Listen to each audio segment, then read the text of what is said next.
I am a teacher, and I am known to pursue righteousness.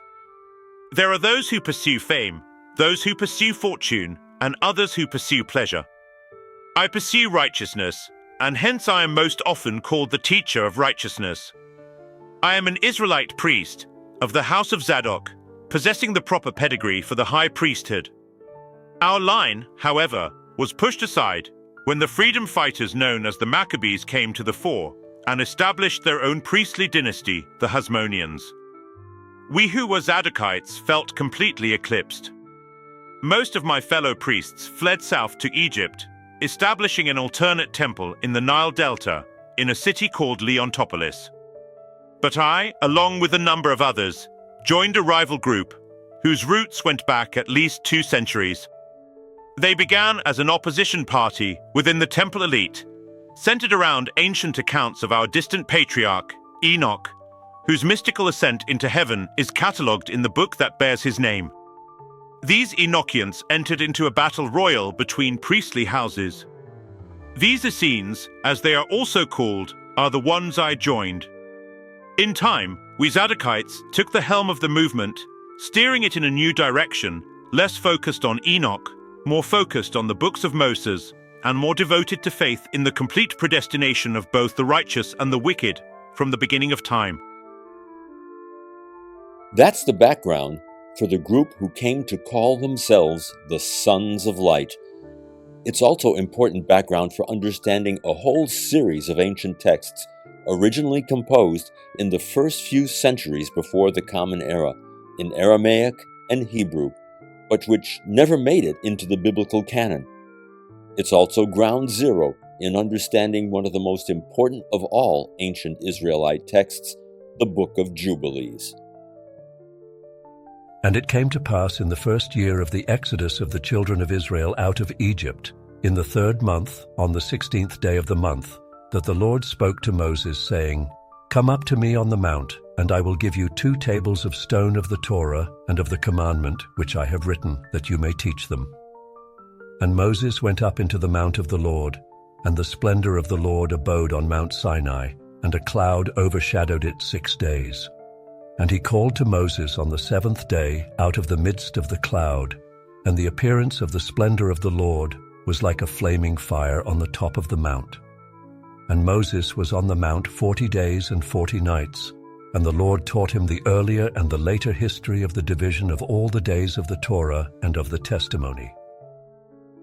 Jubilees appears to have been written not long after the events of the Maccabean revolt, somewhere between 135 and 105 BCE.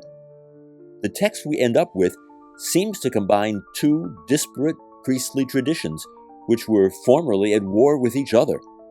The Zadokite tradition, with its emphasis on Moses and the covenant, and the Essene Enochic tradition, which emphasized both the progression of history according to a predetermined calendar and the end of days, at which time a new, purified temple will be built, as it were, by divine agency.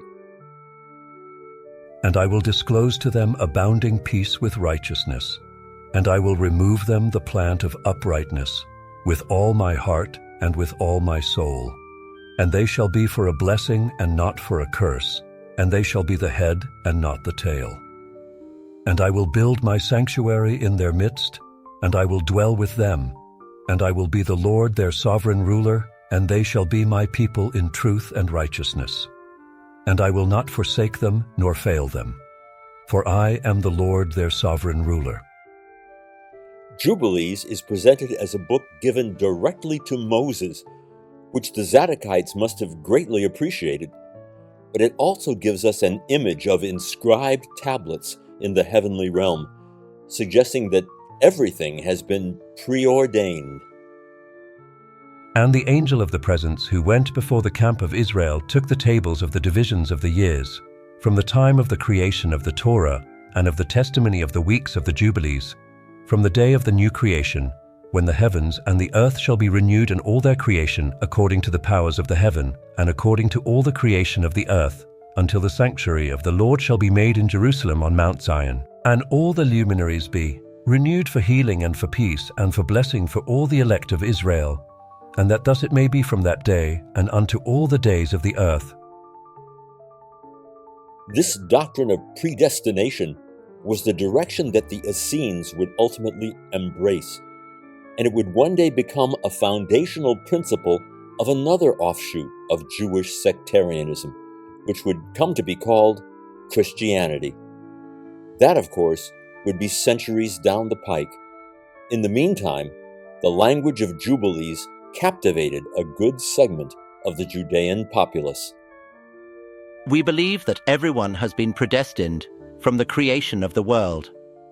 The righteous have been predestined to be righteous, and the wicked have been so designated from the beginning of time.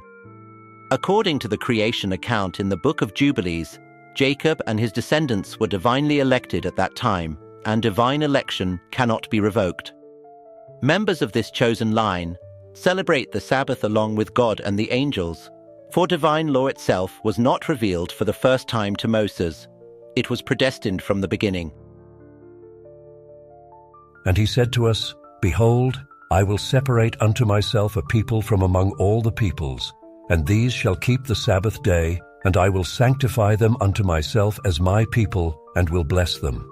As I have sanctified the Sabbath day and sanctify it unto myself, even so will I bless them, and they shall be my people, and I will be their sovereign ruler.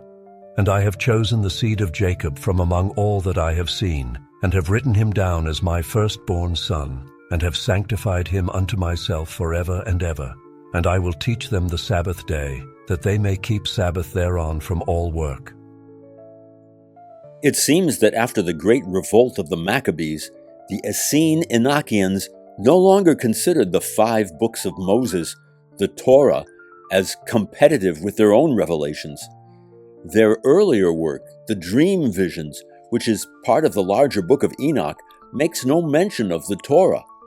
But whoever compiled the Book of Jubilees, presumably someone from a new generation of Essenes, came to view the law of Moses inscribed on heavenly tablets as a common Israelite heritage. And for this Torah there is no limit of days, for it is forever. They shall observe it throughout their generations, so that they may continue supplicating on your behalf with blood before the altar. Every day and at the time of morning and evening they shall seek forgiveness on your behalf perpetually before the Lord, that they may keep it and not be rooted out. Of course, we Essenes place special emphasis on the healing arts. This is well attested by the Jewish historian Josephus, who pointed out that we utilize plant roots as well as stones with medicinal qualities in order to heal our physical ailments.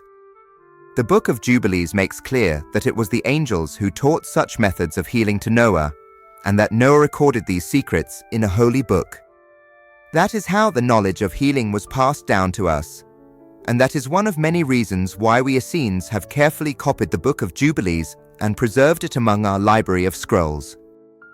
In it we are told that the chief of the spirits, Mastema, came and said,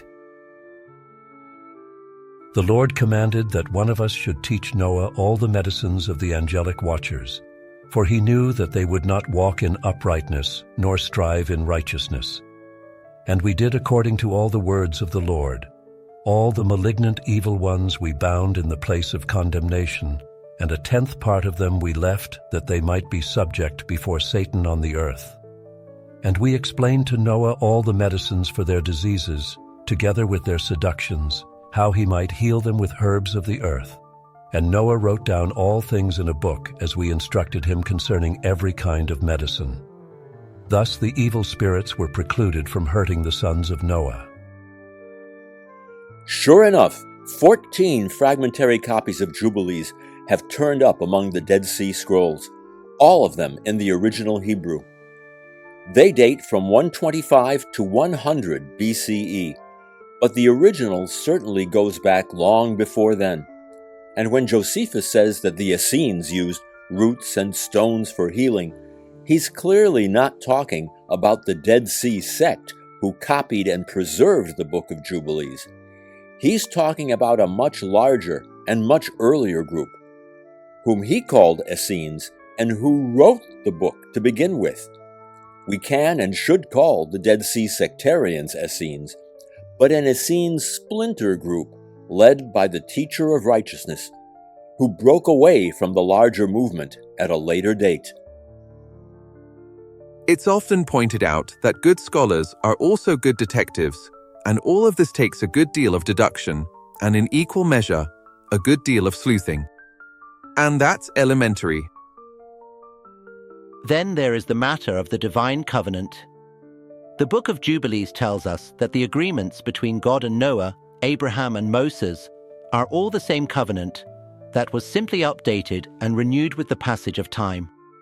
We are told that each covenant was crafted in the third month of the year and that they are all connected to the Feast of Weeks, or Shavuos, known in the Greek language as Pentecost. For this reason, we Essenes, who settled on the shore of the Dead Sea, celebrate our annual covenant renewal ceremony, along with the admission of new members, at the time of the Feast of Weeks. They shall do as follows: annually, during all the days of the dominion of Belial, the priests shall pass in review first, ranked according to their spiritual excellence, one after another. Then the Levites shall follow, and third, all the people by rank, one after another, in their thousands, and hundreds, and fifties, and tens. Thus shall each Israelite know his proper standing in the community of God, an eternal society. We Pharisees look at things very differently from these Essenes. We cherish the Torah, the prophets, and the writings of Scripture. We have no use for extraneous books and revelations beyond our sacred canon. These Essenes have gone their own way, and while they claim to be sons of light, and all others sons of darkness, it is they who are sons of darkness. Let them retreat to the great salt sea. We are well rid of them. Indeed, the most radical of the Essenes, led by the teacher of righteousness, abandoned not only the Israelites at large, but their fellow Essene compatriots. They slowly lost interest in the books of Enoch, gravitating toward Jubilees and the concept of predestination. Above all, the message of Jubilees is that Israel must be ever vigilant and on guard against itself. It is simultaneously comforting and terrifying. For the wall that upholds the purity and ultimately the salvation of Israel, even though it still holds, is undergoing enormous pressure due to the moral failings of the people and is on the very verge of crumbling. We can only imagine that as the Essenes refined their meditative and visionary practices, they increasingly looked to divine intervention to set things right. Of course, many more revelations would be written. There's so much more to come.